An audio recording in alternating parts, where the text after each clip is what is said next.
Office বেরিয়েই auto ধরার জন্য ছুটছিলাম।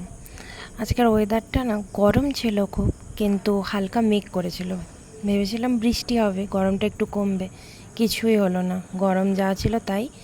তো ভিডিও করার চক্করে দেখো পেছনে একটা বাইক আসছিল, তো ওটা দেখিইনি। যাই হোক, অটোতে উঠে পড়েছে। প্রচুর ভিড় ছিল, তার মধ্যে ক্যামেরা অন করে রেখেছি। সবাই কেমন তাকাচ্ছিল একটা আমার দিকে।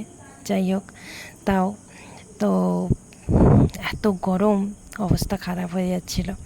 অটো থেকে নেমেই ছুটছিলাম। অফিসের সামনেই নামিয়েছে, তো ঢুকে পড়েছি অফিসে। এবার গিয়েই যেটা সবার ফার্স্ট করে আয়নার সামনে একবার দাঁড়িয়ে যাই। তো যাই হোক, এবার ব্যাগ থেকে খাতাটা বের করি, খাতা পেন, ঠিক আছে, জল বোতল। প্রচুর গরম লাগছিল।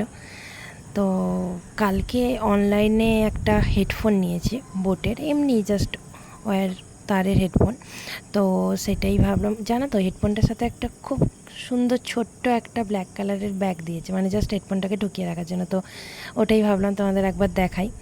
আর এমনিতে যখন কাজ থাকে না, বসে বসে বোর লাগে, তখন ওই ফোন ঘাঁটা ছাড়া আর কী বা করা থাকে বলো। তো যাই হোক, এই হেডফোনটাই নিয়েছি রেড কালারের। তো এরপর খুব গরম লাগছিল, একটু জল খাবো, জল খেয়ে কাজ স্টার্ট করব। আচ্ছা, তোমরা মানে যারা যারা অফিসে যাও বা যারা যারা কোনো না কোনো কাজে আছো, তাদের কি প্রত্যেক দিন অফিস যেতে কেমন লাগে আমাকে একটু জানিও তো। আমার না একদম ভালো লাগে না, একদম ভালো লাগে না। যাই হোক, চলো লাঞ্চে দেখা হচ্ছে। লাঞ্চে ছিল ভাত, ডাল, চিকেন আর মিক্সড ভেজ, সমস্ত সবজি দিয়ে একটা তরকারি। তো লাঞ্চ করে নিলাম ঝটপট করে। লাঞ্চের পর বসে বসে বোর হচ্ছিলাম। আমার একটা কলিগ একটা নিজের হাতে ড্রয়িং করে ওটা গিফট করলো। এরপর অফিস ছুটির পর বেরিয়ে তো দেখলাম দোকানে কিছু বাজার করতে গেছিলাম টুকটাক, তো দেখলাম ওখানে একটা নতুন চিপস এসছে।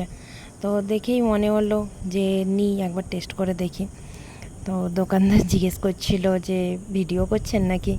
তো আমি বললাম হ্যাঁ ওই। তো যাই দরকার ছিল একটু টুকটাক, তো ওগুলো কিনে নিলাম। এরপর রুমের সামনে এসে দেখলাম আকাশটা একটা দারুণ অপূর্ব দৃশ্য, মানে এত ভালো লাগছিল। জাস্ট সূর্য অস্ত যাচ্ছিলো আর আকাশটাকে দেখো, জাস্ট মন ভরে যাবে দেখলে। চলো আজকের মতো বাই, দেখা হচ্ছে নেক্সট ভিডিও।